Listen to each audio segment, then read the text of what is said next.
It's like wasted money for us at that point. It's like, oh, I might as well just have given you the cover B for free and not ordered the cover A, because now you buying cover B means I'm stuck with a cover A.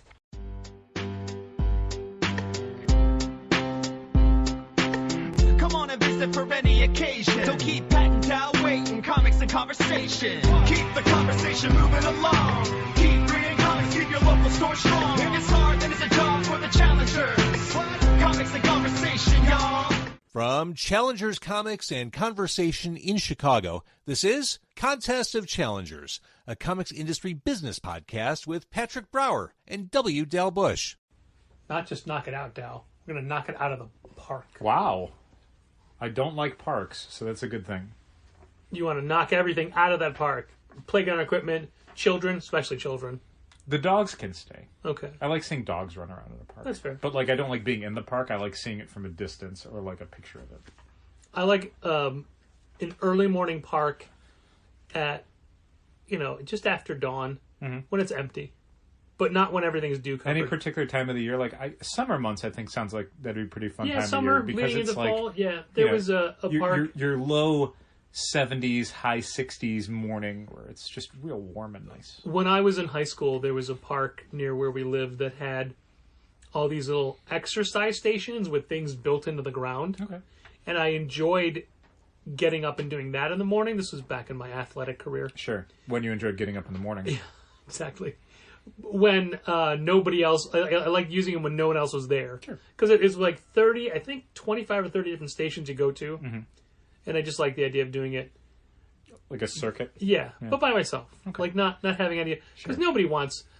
Nobody's looking at you, but you feel like they are. They're all concentrating on what they're doing. I don't think you've ever enjoyed, like, working out in a group. Like a gym setting, anything like that. All of your... Even now, your exercises and athleticisms are very solo and isolated and hidden. In the dark. Yes. Which it creeps me out when you just walk up and just stare. I hate that. We all have our exercises. That's my exercise. Exercising your eyeballs. My stealthiness. Dal, how do I exercise the ability when... What a belabored segue. Look. Go for it. Most Fridays we get replenishment orders from Diamond. Correct. Replenishment orders are not tied to an order or a reorder number. Nope. So they normally... Yeah, you're right. They're not. They normally just get checked in through Shopify by changing quantities. Okay. That's right? Sure. The only thing that you would maybe not do that on would be like single comics that we've already received through Managed Comics before. I would do those because receiving them through Managed Comics doesn't create a duplicate one because they've already been received through Managed Comics. So it would need to be stuff in the last few weeks. Okay. And in doing so, you're also double checking to make sure that there aren't any outstanding subscriptions or special orders for those. Literally, that is why I'm bringing this up. Yeah. Was because when you change, you have no idea. Right. It's tricky. So what I have in my hand is today's replenishment order. Mm-hmm. It's tiny. It was 3 things. Mm-hmm. Animosity Volume 1. Okay.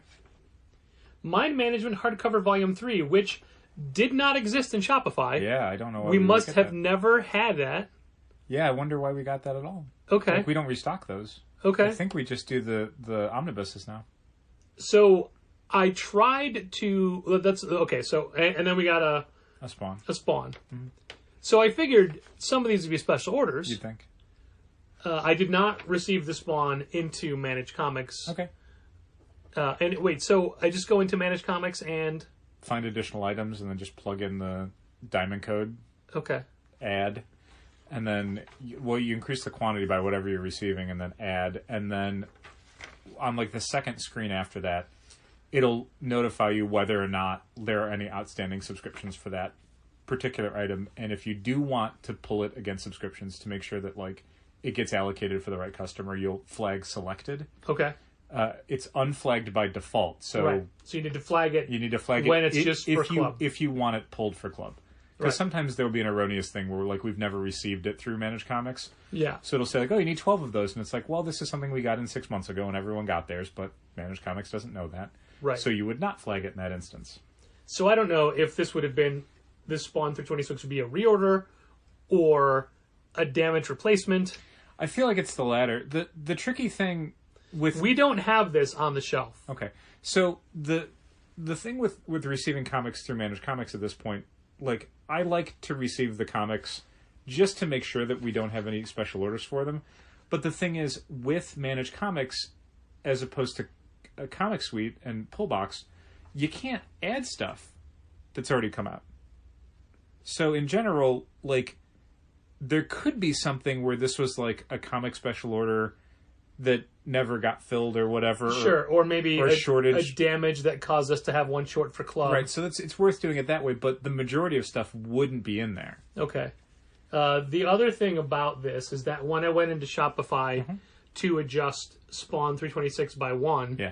me adding 1 to it brought it up to 0. Sure. Now, I know it's not 0 No. because I have one in my hand. Yep. But maybe I don't because it's a club one. I don't know. No, it means it was probably the -1 because of the general problem we've been having with selling club stuff and weird quantities and things like that. So it's just sitting on the back counter until we talk about this. And this made me realize that I, in fact, had a separate sheet of notes that I left in my bag. Oh, I'm sorry. But I'm just going to go off my head because we had a subscriber who hadn't been in for a while, who had a stack of books. Sure. In going through their stack, there were 2 separate common occurrences. One, I didn't mean to order doubles of this with alternate covers and things. Maybe if you'd come in more than once every 2 months. And 2, I'm not down for this book. I'm not down for this book. So I looked it up, and sure enough, they were not down for them. Okay. Was it like a misfiling or something? I don't know. Like, one of them was Odin's Eye. Okay. And they got Bad Idea books, but not all of them. Like, Odin's Eye wasn't on their subscription, nor was it in the inactive subscriptions? Yeah. Okay. That's weird. There was a book that was in their box that they said, I don't get this, but that specific issue and number was in their inactive subscription list. Oh. Yeah. So it was Undiscovered Country, it was a Spawn, it was Odin's Eye. Those were the I don't get these books. Undiscovered cover B for Undiscovered Country? Nope, cover A. Okay. Because, I mean, is it... I think I know which subscriber it was. Oh, I assumed you knew all along. Yeah, they got Undiscovered Country. Right, but that's also... For a while. Right, and Undiscovered Country is in their inactive list. Uh-huh. So that means they had gotten it before. Yes. And then the stack of things they didn't want was all variant covers, like... Unbelievable. Two different Noctera issue covers. Yeah. I hate that stuff so much. And at that point, because I couldn't figure out, like, the Spawn and the Odin's Eye, I didn't want to push back. Right. And I wanted to push back. I know you wanted to push back. One of the things when we rolled out Managed Comics in an email that I have statistics that say that the overwhelming majority of our subscribers read it, and yet none of the applicable subscribers seems to have read it. If you are getting different covers for your comics every single month, do not subscribe to them. A subscription is, I want cover A every month, or I want cover B every month. A subscription is not, I want a random cover of this comic every single month, but I don't know which one. That's a series of special orders. Do those as special orders. Please, for the love of God, do those as special orders, because the alternative is you are duplicate ordering this stuff every single month, and then when you come in every 2 weeks, 6 weeks, 8 weeks, 12 weeks, we have a stack of stuff that has to go back on the shelf that we did not mean to order because you told us you wanted these duplicates, and then you didn't want those duplicates. So, goddamn, I hate it so much. So it's just wasted money for us at that point. It's like, I might as well just have given you the cover B for free and not ordered the cover A, because now you buying cover B means I'm stuck with a cover A. That's what that means. I hate it so much. Jesus. So I took all of those and raised the quantities in Shopify. Great. Because subscription titles don't count, right? Nope. But in doing that, I noticed some, as you did today as well, crazy discrepancies. Crazy discrepancies. For example, one title said, hey, you have 3 on the shelf. I'm like, I just went out there and counted, we have 7. Uh-huh. Like, there was one huge, like, 18 versus 3. But everything else was... It depends on the give or book. take. I would yeah. need to know more details to It be able was to tell it was you why Noctera. It was the... Because there were 2. There was a 7 and then the special. Uh-huh. And it was 7 that we had a big old stack of on the shelf. Uh-huh. I mean, I fixed it. Yep. Not great. But that's all you can do. Yeah. Because I wanted to make sure I wasn't messing any quantities up. Nope. Yeah, I don't know why that's happening. It could be related to subscription stuff. It could be some completely different error. But it goes back to this spawn. Uh-huh. So if I can't find this spawn for anybody, then I'll have to change the quantity to 1 because we in fact have 1. Right. Okay. Yeah, I mean, if you ever have like a negative value, just change it to whatever you actually have on hand. Yeah, but I mean, I didn't know if I had this on hand or not. Oh, you know what I mean? Sure. Just in case it's a special order. So here's the thing for how Managed Comics does special orders and quantities and stuff like that. Since it's splitting the quantities between subscription as an item and non-subscription as a different item. You'll never have the Comic Suite thing of like, oh, the negative number means it thinks we're holding one for someone. It'll never do that. So if you ever see a negative number, it means there was an erroneous amount of sales on that item that took it below 0. So changing it isn't going to like, oh, when this goes to the, like when someone buys it, it'll change again. Like, it's not doing that. We also had a subscriber want to special order the next Reckless book. Okay. But I said, no, I'm pretty sure this person is down for this. So I went into their polls, and sure enough, they're down for Destroy All Monsters. Yeah. I asked Brian about that a couple months ago to be like, hey, man, so we're seeing that people have subscriptions to Reckless. It's not saying the new book. Is it going to pull the new book for them when it comes out? And I think it was I'll investigate sort of answer. All right. So I denied the order. Yeah. And just said... Worst case scenario, when the week Reckless comes in, I'm always weekly now checking our invoices against what Managed Comics is suggesting we're going to pull to make sure on Sunday that if there's any weird discrepancies, I start working on those then instead of Sunday night, Monday morning, Tuesday afternoon when we start receiving things and find out, oh no, 40 people need to be added to this book. I'd rather take care of that ahead of time. Yeah, so I just, in the description, I said, hey, you're already down for it as a series. Don't worry, you'll get it. Yeah. I do want to point out that Managed Comics has had some really good changes this week. Some fun updates, for sure. Yeah. I was adding people to Banner of War Alpha today, and it was very fast. Very easy. Nice. I love how quickly pulling up subscribers is. It's great. And it's this great list. Yeah, super easy to see how what people when are you down pull for, what up- they're not down for. When you pull up a person, it gives everything. Yeah. You can see their inactive stuff, which one of the things I sort of dislike about the inactive section is it could be things that they've had removed from their list or things that are just not coming out right now. And those are two different things to me. Like, I don't know if there's a way to differentiate in the database level, like a subscribed book that's not currently coming out versus a thing that someone deleted from their list. Is there a way that you know of for us to globally delete a title? For example, can we go in and say, hey, pull Odin's Eye from everybody? Yes, but so basically what you're doing at that point is going into, it's like the second tab now. It's like the list of every subscription. Yeah. You're going into that list and then you're manually deleting every single person. It's not like I don't know. So I open it and then just like... And then just trash can. Maybe we can ask there to be a flag all button. There might honestly be. I haven't played around enough with it to remember what the layout of every page looks like. So there might honestly be a thing where you just, delete all or you flag all or whatever. Don't know. Listener, this is something that I decided to do today. As my questions were building up, I said, I'm not going to ask Dal until we're recording. I'm going to ambush him when he's being recorded. No, not ambushed.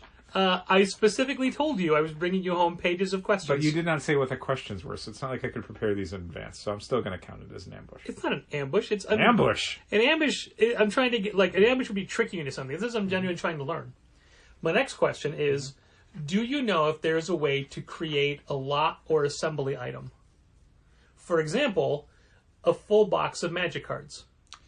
That would have to be through Shopify. I don't think there is, but I don't know for sure. So the new Magic set came out, and it's neon something.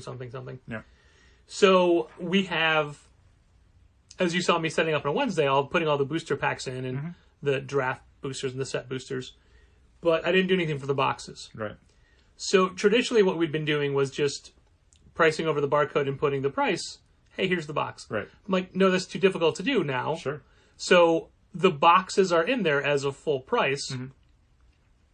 But when we sell a box, we'll have to manually adjust down the pack quantity. That's where we're at.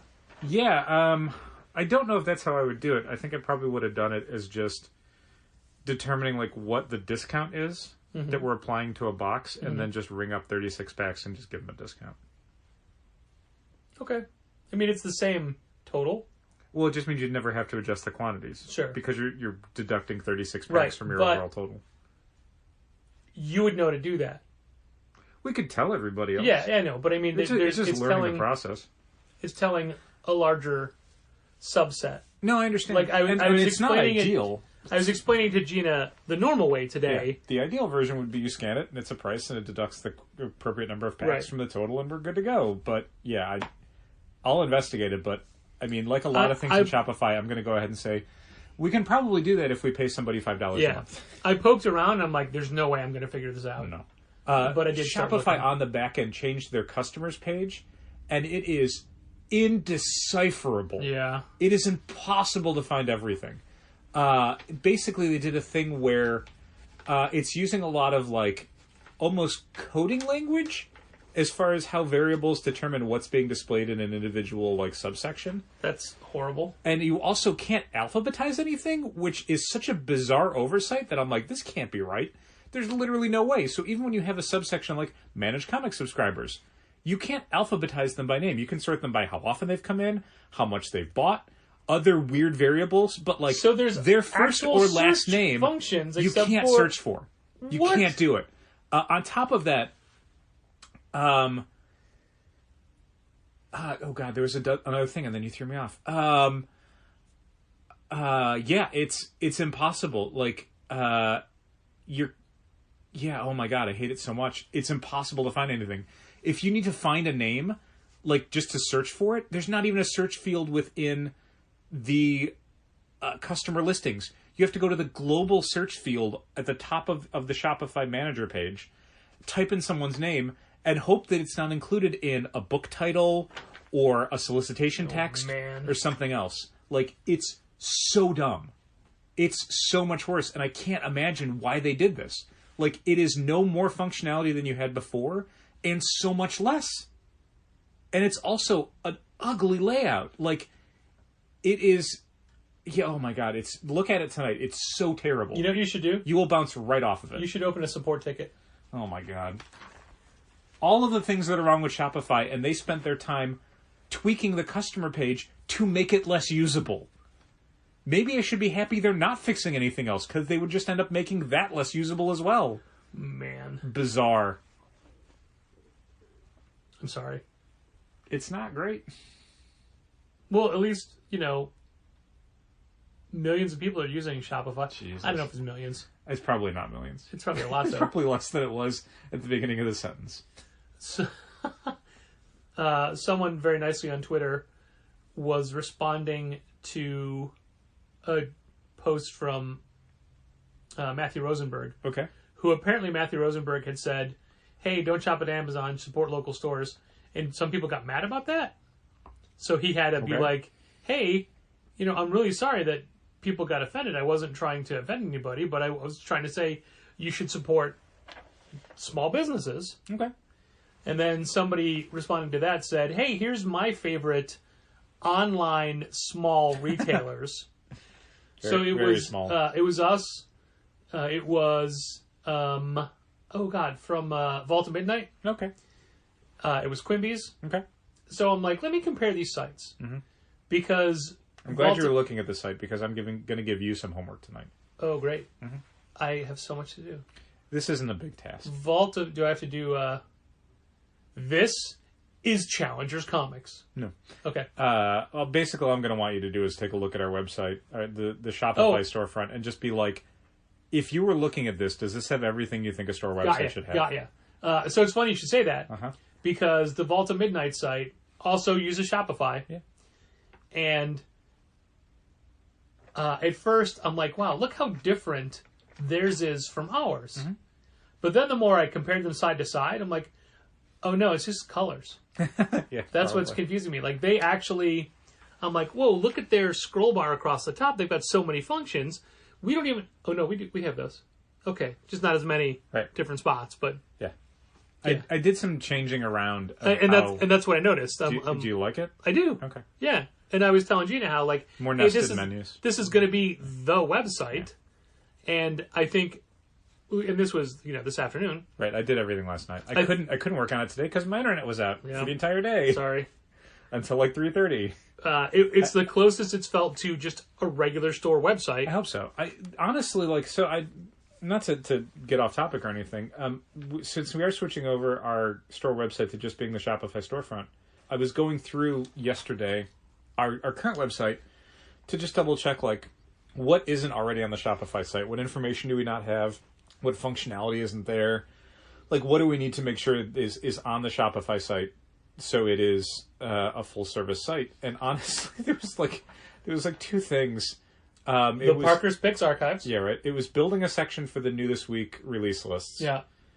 Which was dead easy to do. The copy and paste function was super simple, and the images were already there. And it was basically just building out a little behind the scenes architecture to be like, here's where it goes, and here's how it looks, and whatever. And then just copying over the About Us page, which doesn't include all the photos and stuff because I don't know how to do that. Yet. Well, it's, again, Shopify, so there's probably a thing we can buy that would have a page that would have all of our photos on it. We do need to update I can check and see if there's a front page function for it or some sort of... Yeah, I'll look. We need to change the exterior photos in the slideshow at the front. Yeah, for sure. Because we have all new window banners. I don't want to do that until it's not wintertime. Because the exterior is going to look not great. Oh, but I have all the original pictures from when we took them when they got put up. Okay, then sure. But I mean, because the Shopify banner image is so the slideshow. tight and cramped. Yeah. I think it'll fit. Tight and cramped. Well, I mean, look at when you go to it the first time, it's the picture of the front door. Sure, I get you. And us on it, and it seems like it's just like a quick little. Yeah, it's all just the Megan Bird photos. Yeah, but it's like I don't know if it was close up or whatever. Anyway, we have a bunch of photos of all the windows. Are they in Dropbox? No, you can. Yes, they are under Challengers Photos Exterior. Okay, I'll And play around. they're with that literally the first 7 photos in it tonight. It's only 7 photos though. of the exterior. Yeah. Okay. Yeah. There's not new inside pictures, but there's deliberately just because. The reason I'm saying this at all is because the Twitter post I was mentioning, the person that Philip Maria, the person who posted it, the static image of our website is the exterior banners, and I'm like, oh, those are old. Yeah, that's the first thing I thought of. I think that's a social post. There's a thing you can flag inside Shopify where it's like, hey, so it pulls a specific picture. This specific image, and I think that's the one. Which that's a great idea. I like the idea of that. Of you being able to choose the image that it uses. Sure. So, okay, maybe it's just that then that needs to be changed. I mean, they should all be changed at some point. I'd like them to all be updated because we did those almost 2 years ago, probably. We need to change the gift card image. We do. Somebody called today about a gift card, and Gina had the call.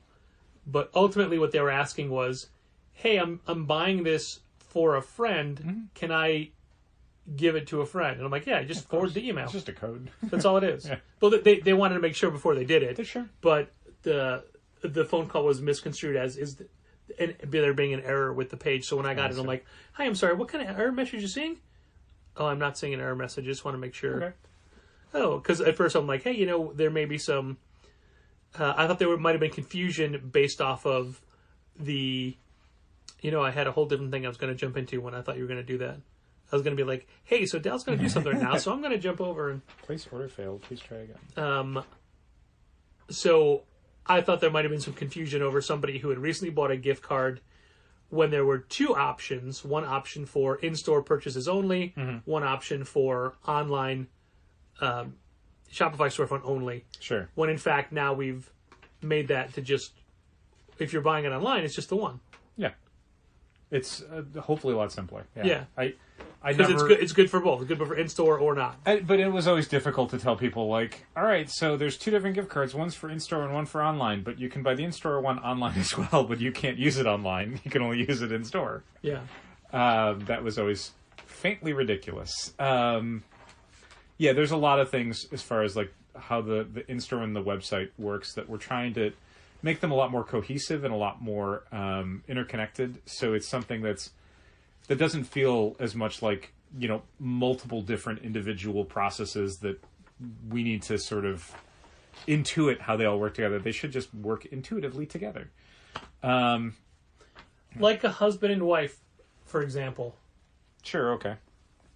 And speaking of husband and wives... Wow, I didn't think that was going to be a segue there at all. are not one... Not one. Not three... Not 3, but 2. But 2 new Chicago-based comic creator children in the world this week. Is that right? Yes. Whose? The Jason Muir family from By the Voracious and By the Horns. They have a daughter that was born this week. Congratulations. And the Daniel Warren Johnstones Yeah. have a son. Congratulations Yeah. 2 To- Chicago to- comic creator babies. to Chicago and Chicagoland creators. Yeah. That's a nice little Congrats. ray of sunshine in the world. I mean, not for me. That would be horrible if that was my life. But that's not what I want. Sure, okay. Like their children or just a child of your own? I mean, I think I'd rather have theirs. Yeah, Do probably. I get to pick? Like, if I have to have one, do I get to pick? You don't have to have one. I That's don't. my I don't point. want to take anybody's. I don't want to take anybody's at all. Understood. I was telling Jason today that he looks way too calm and relaxed to be a new father, and if this is how he is now, he's going to be amazing at this. Or he'll just, like, abandon his family in the middle of the night. Sounds like he doesn't care at all. It's horrible. He doesn't care at all about his Horrible. family. No, we ran into Jason at C2E2, and this has been a very long process, and I'm sure he's glad that it has successfully concluded with a new member of the family. He and his wife Ashley had these amazing tandem shirts where it's a black t-shirt with the skeleton, Okay, sure. and where the stomach would be if it was a real body, Okay. not just on hers there was a baby, Uh-huh. and in his there was a taco. Sure. That's good. Yeah, it's pretty great. Nice. I think that's a wonderful That's good. little pregnancy t-shirt Sure. kind of thing. I thought it was cute. It is cute. Speaking of cute, Uh-oh. big thanks to Sideways. Whoops, this tree attacked my pencil. Big thanks. David Letterman over here throwing his pencil into the ceiling. I'm just using it to point, and on the way back, I clipped the tree, and the tree Uh-huh. was not happy with it. Big thank you to Giorgio Brooks, who drew these pretty great Challengers portraits that Thanks, dude. people probably have seen online this week. Patrick's been playing around with them a lot. I really have. I really have. And this is not a new thing at all for comic shops, but I really want to normalize to regulars. The staff is more than just you, me, and Molly Jane. It's true. You know, the people that come in Wednesdays just get the same people working, and there's 8 of us total. Yeah. And this started with me wanting to do. Enough, by the way. If literally when you said that, the theme song popped out of my head because I was going to sing some, but then we get sued because we don't know the Then rights. we'd get sued. So I decided I wanted to do recommended signs. Uh-huh. Like a lot of stores do, like, hey, Bill recommends this one with a paragraph. Right. Or Cynthia chooses Saga and here's why, kind of thing. But ours is just a drawing of the person. It just says, I forget. We went through so many iterations of how this is going to be. Oh, it'll say Samantha recommends. Right. And then we just put that in front. FYI, one of Gina's tasks today was not only to assemble all those shelf talkers, Yeah. but to place them. So right now, everybody's recommending something. Okay. I noticed I'm recommending Stillwater. Okay. Lizzie's recommending Saga. Okay. That's all I can remember. Okay. So, speaking of those signs, Uh-huh. and I don't know, I'm pretty sure the answer is going to be no, but do you think there's any value in that long wall of comics of doing last week's release signs? No. I had this similar conversation with Molly Jane earlier this week. She had sort of randomly brought up last week's signs. And I don't... She wanted me to ask you again. Probably. I don't like them for a variety of reasons. First of all, we don't have a lot of people that come in every 2 weeks. Like, people either come in once a week or they come in, like, once a month, or they come in some random amount of days. My next two questions are 2 weeks ago and 3 weeks ago. Right. Signs. The other thing is, I don't like a lot of signage in a store. Right, so here's the reason I'm against it. Uh-huh. We already have 26 letter signs Right. on that wall. Right. And now we have 8 more recommended by. Right. And I think that you need something to break it up. So to have some signs is good. But if we add a third, you don't agree? Not really, but I'm not going to fight on it. I think I'm okay with letters and stuff. That's helping people find things easier. Right. Well, I mean, like, the letters are what's breaking it up. Sure. But I don't need My them point just is- as a visual break. Like, I think they serve a purpose. Okay, but I mean, purpose or not, there's secondary purpose. Because if you just see a giant wall of comics with nothing else, no signage, Uh-huh.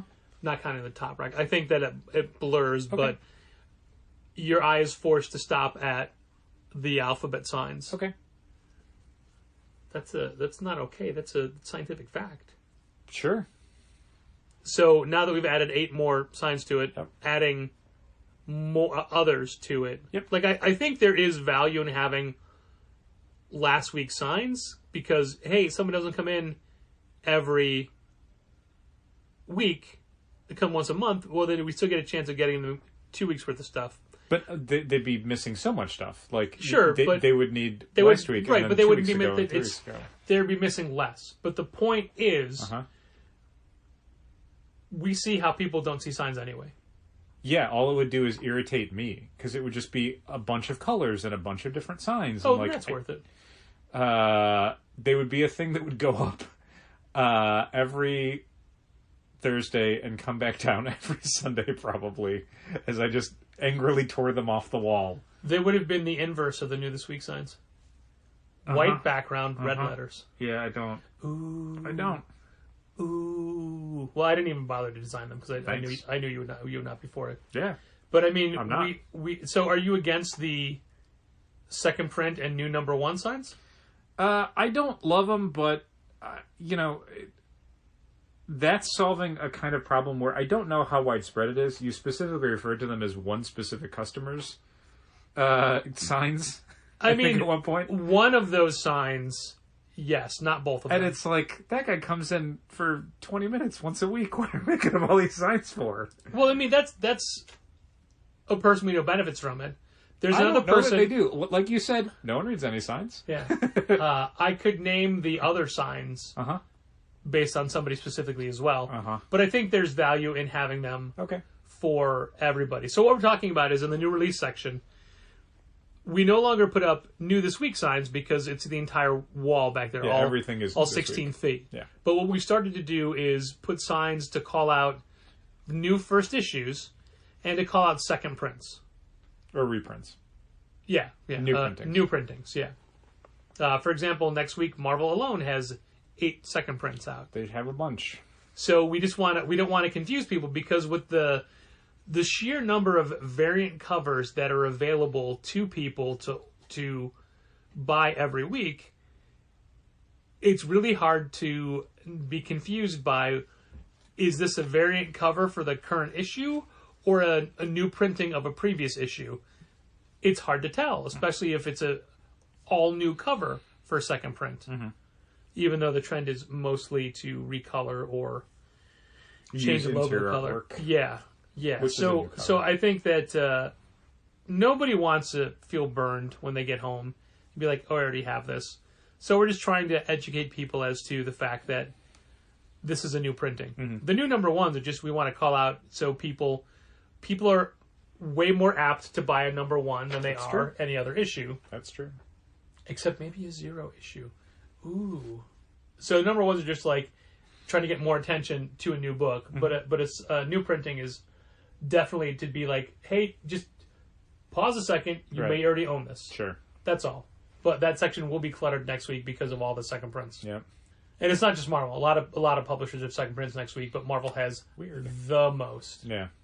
Yeah, I feel like with printing schedules or paper shortages or whatever the pandemic issues each publisher faces, that now it's just, all the second prints are done, once a month or might whatever.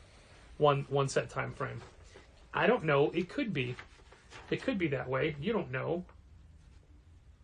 I'm writing down, so stall. Okay. Yeah, I don't really have anything to talk about. The end. Good work. Thanks. We're doing it.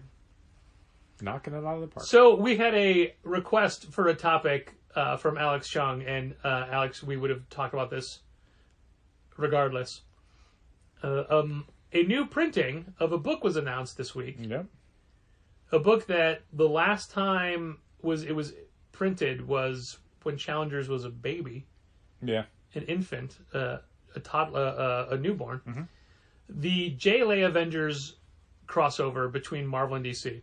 The Hero Initiative is putting out a very limited edition charity version of this book. It has a bunch of bonus material. It has a Different cover. different cover. It has an afterword by Kurt Busiek.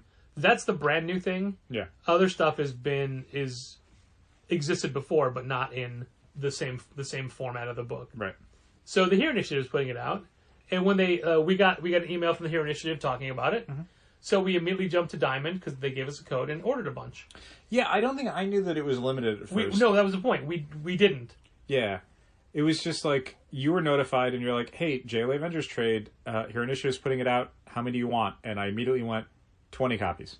2,000 copies. 20 copies. Because, this thing's been out of print forever, and we know a ton of people that are going to want a copy.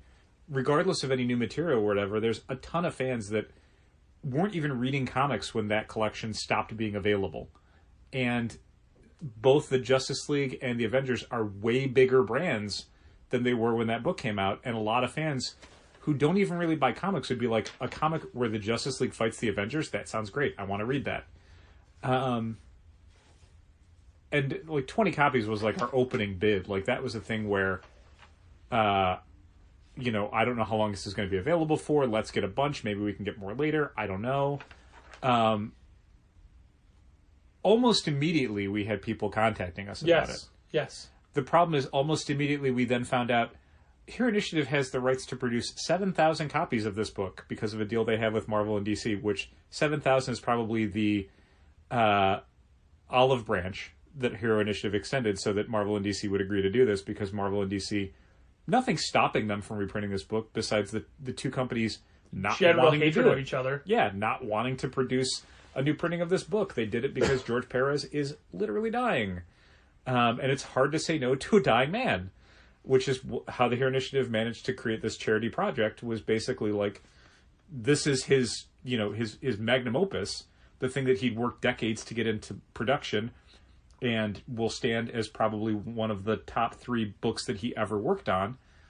Can we put this back out to celebrate his life and legacy and allow fans a chance to actually read this thing that they might not have been able to, because collections go for hundreds of dollars online. Different articles have different results as to who the money is benefiting. Some say that it's straightforward, just Hero Initiative. That's what I read. Others say that it's specifically for the George Perez family. Okay. Yeah, he needs hospice care, so that's expensive. Yeah. That's not cheap.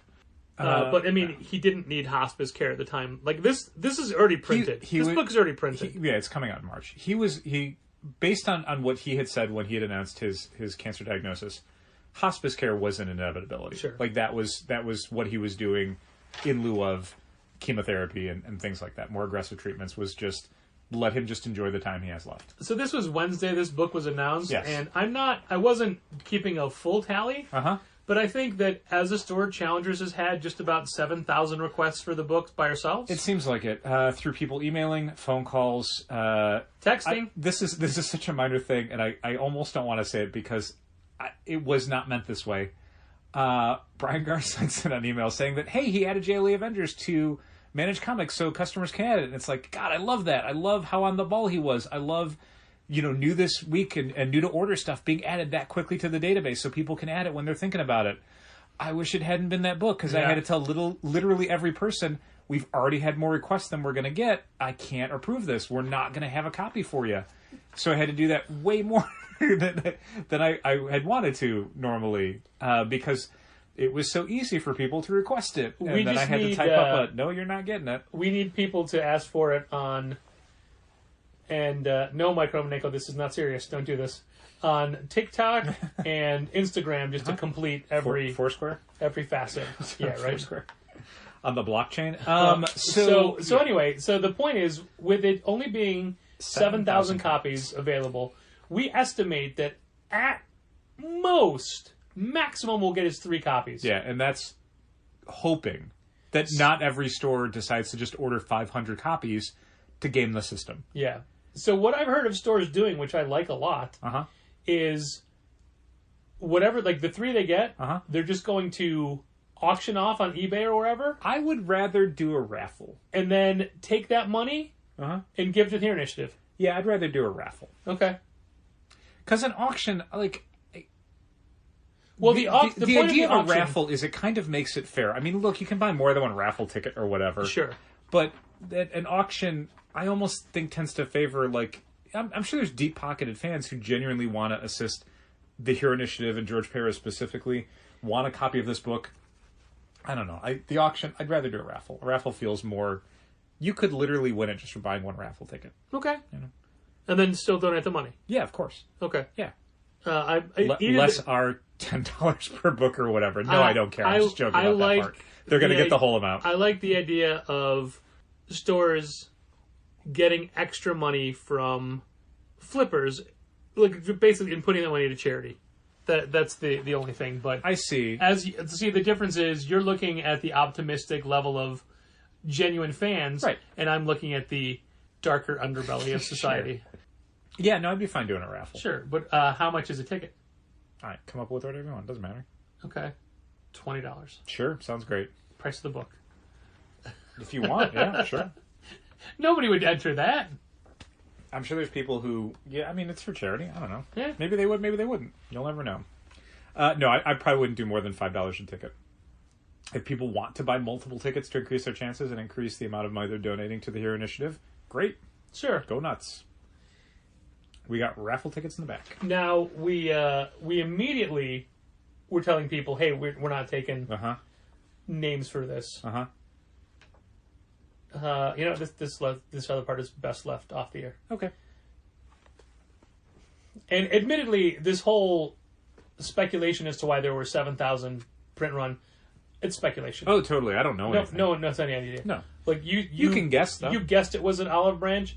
Maybe that's what Marvel and DC came back and said, we'll only let you do this much. Right, well, we don't want you to profit off of this. No, I mean, they're not. It's a charity. Yeah, I don't know that I would... I guess I said olive branch, but I guess I meant it more in a, like, this is a negotiation. How do we get this thing back into print? And it could have been Hero Initiative saying, how about 7,000 copies? Or it could have been Marvel or DC, or Marvel and DC saying, no more than 7,000 copies. Joey Santagata was in today, and he had just been at Universal for vacation. Florida or California? I don't have any idea. Japan? Was he in Japan? And did he go to Nintendo Land? It was Florida. Okay. He was at Sanrio Pearl Land. He's a big Hello Kitty guy. No. So one of the things that he was pointing out was that I never made a point of who owns Universal? Comcast. Who owns Marvel? Disney.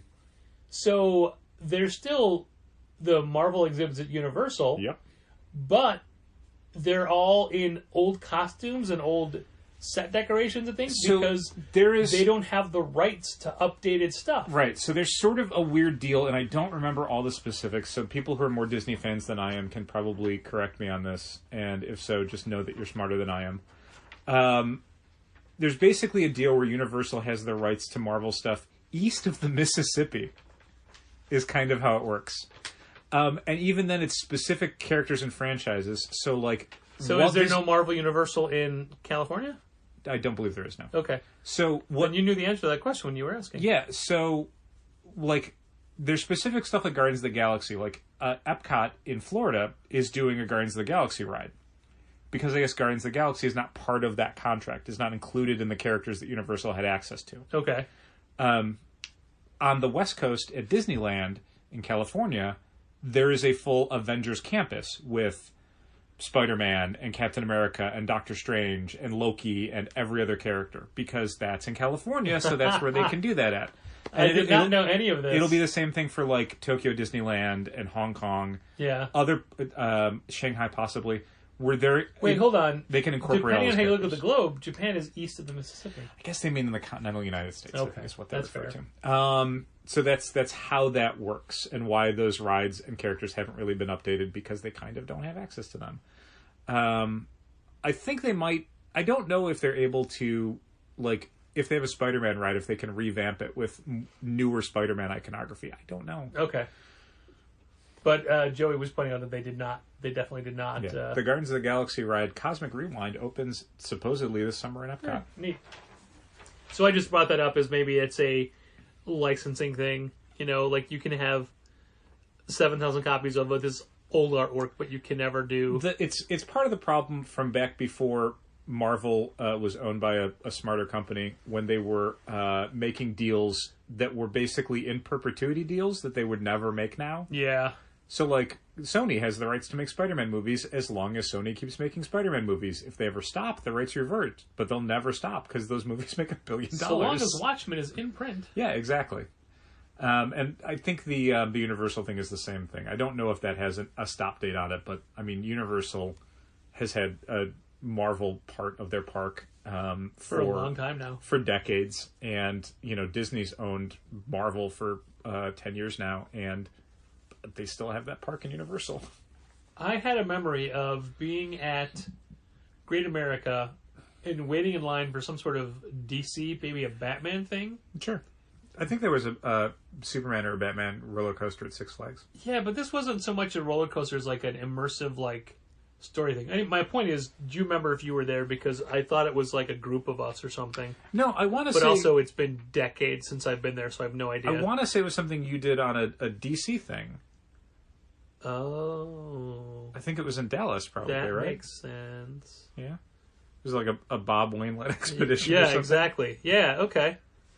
I think that's what it was. Because I remember the white fence and, you know, the little maze you have to go through to get to it. And I thought it was Joker. Like, I thought, like, the Joker... It might have been a laughing. Joker ride or something. Yeah, but it definitely wasn't a roller coaster. Yeah. Yeah, okay. The thing is, I remember waiting for the ride. I don't remember the ride at all. That's Wow. because the wait is always, like, 20 times as long as the ride It's itself. very long. The queue is usually pretty long. It's usually... A lot of those now have different interactive elements and entertainments, because you're going to be standing in them for probably 5 times as long as you'll be on the ride. Dale, you just gave me the worst link I could ever do. Let's do it. And... That husband and wife one is pretty bad. How dare you? You said the queue, like the line, lining up, the queue. Yes, exactly. And I thought of, like, FQ or FAQ. FAQ, sure. Or just fuck you. Yes. And that leads us to one of the dumbest things to happen in retail recently. The new Kyle Starks book. Yes, from Skybound. That, first of all, we're very excited for. It's Kyle Starks doing a horror book, not a comedy book. He's trying to change genre. Like, he's more than just a comedy writer. Mm-hmm. He's a horror boy now. He's a horror boy. And he has a book coming out called Fuck This Place. Yes. When they announced it... Skybound shut off the cover and it had a little asterisk where the U was. It was F asterisk CK this place. Fine. We didn't really think too much about it other than to also, go, it's a fun definitely title. have to click the explicit button. Yeah. This week. Uh-oh. On Libsyn. So, there were retailers who were outraged because of the profane nature of Retailers who are only ever going to order that book club only threaten to only order that book club only. Okay. I just wonder if all these people never carried Bitch Planet. You know? I guess, yeah. I Hate Fairyland had variant covers that just said Fuck Fairyland, which is what it was supposed to be called all along. Yes. Somebody blinked. Speaking of blinking. Well, the book is still called Fuck This Place. Mm-hmm. Or... You can order non-explicit covers. Called I Hate This Place. Yep. The difference is... The other one was just one cover, F*CK This Place. Mm-hmm. Now it's either I hate or fuck, with fuck spelled out. Yep.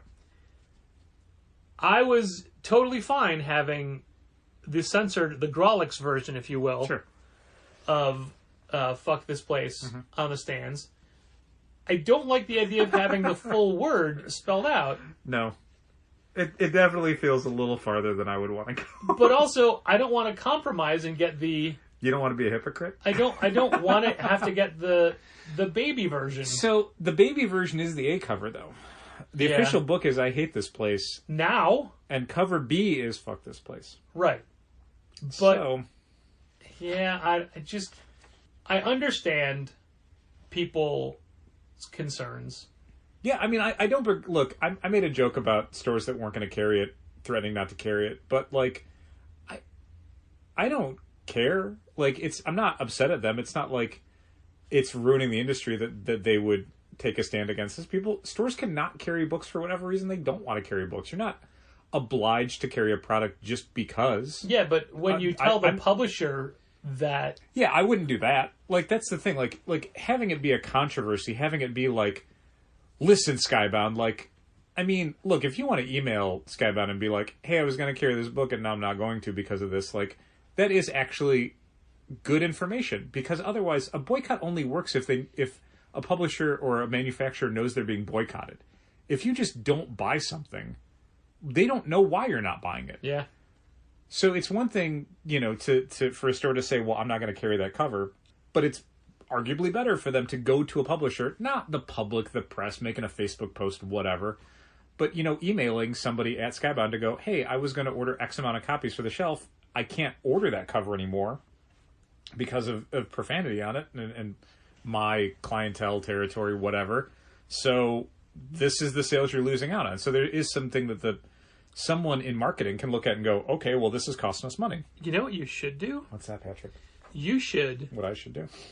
Email all the other retailers that you have publicly stated are dumber than you and bad at their jobs, and then try to get them on your side for sympathy. Definitely do that. Right? Yep, that's a good strategy. Oh, man. Huh. No, wait, that sounds absolutely preposterous and absurd. It does.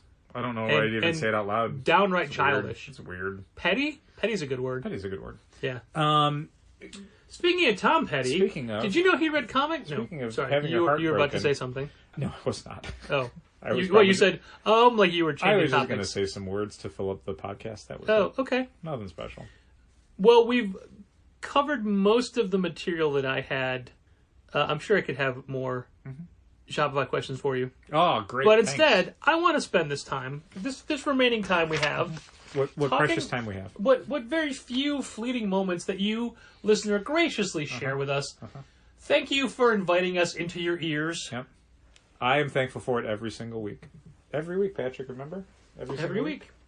I want to talk about books that I am really enjoying on the stands right now. And normally Dal and I will pitch new books we've read. For example, I want to reiterate that Batman Killing Time comes out in 2 weeks. And it is a great, I gotta find classic Batman story that's not mired in current continuity. It's just, if you haven't read Batman in a while, read this book. Along those lines. If you love Batman, read this book. Along those lines, I read World's Finest tonight, and I loved it. Right? Mark Waid, Dan Mora, such a great first issue. Didn't it look good? It's got all the stuff from Detective 1050, so if you missed that... Oh, so, okay. Yeah, basically, like the first 8 pages or whatever were what was in Detective 1050. Great, because I didn't get the Detective 1050. Yeah, this is everything. I had to quit because Detective's Weekly and I cannot It's just a great first issue. It's real good, classic Mark Waid meat and potatoes superhero storytelling. Yeah. There's some cool villains, and the villains have cool strategies. and the heroes have to come up with cooler strategies to beat them. It's just good stuff. Yeah, so both those books are great if you're just missing classic superhero comics. Yeah, action adventure stuff. It's good. Yeah. And then I read Rogues #1, and that was I thought it was really fun. You either didn't like it or read a different book. Yeah, I think I might have been thinking of a different book. Okay. A book that I read that was fine, but not like great. Yeah. I mean, because it's the same format and it's the same kind of art style. Yeah, Rogues is very much. You know the two. I'm confusing. Yeah. Rogues is the gimmick is it's the Flash's Rogues Gallery's characters, but years in the future, washed up has-beens pulled together for one last job to get out of a legacy of mediocrity. It's very much Josh Williamson working in a Garth Ennis mode. Okay. But with a little bit more sympathy for the characters. I mean, he does have a huge affinity for these characters. Yeah. I liked it. Flash for 104 issues. I liked it. I thought it was a fun first issue. I think I have 2 pages left to go on it. Cool. I was reading it before we started the podcast.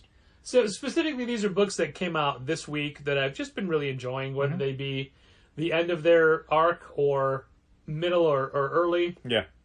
I want to point out Joe Hill's Reign, which, ironically, Joe Hill's not involved in this adaptation.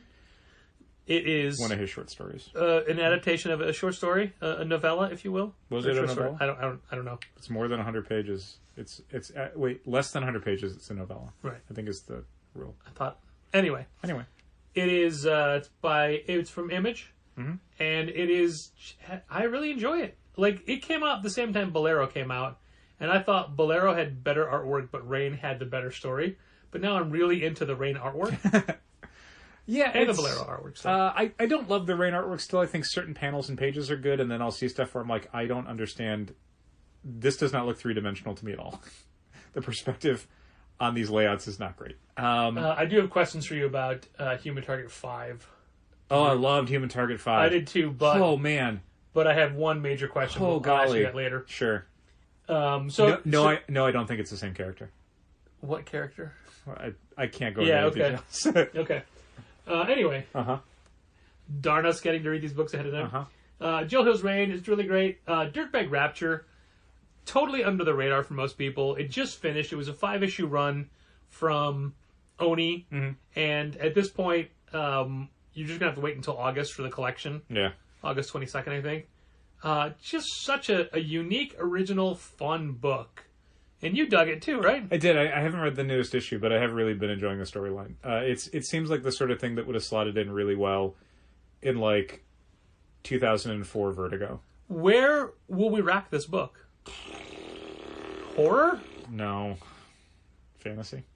All right. I mean, it's humor? It's I guess maybe humor? Heaven and hell. Basically, there's a woman who can transport ghosts physically to different parts of the world. But in travel, they live in her head. But literally live in her head. Yeah. I don't want to elaborate. Yeah, and then there's basically, she becomes the go-between in a war between heaven and hell.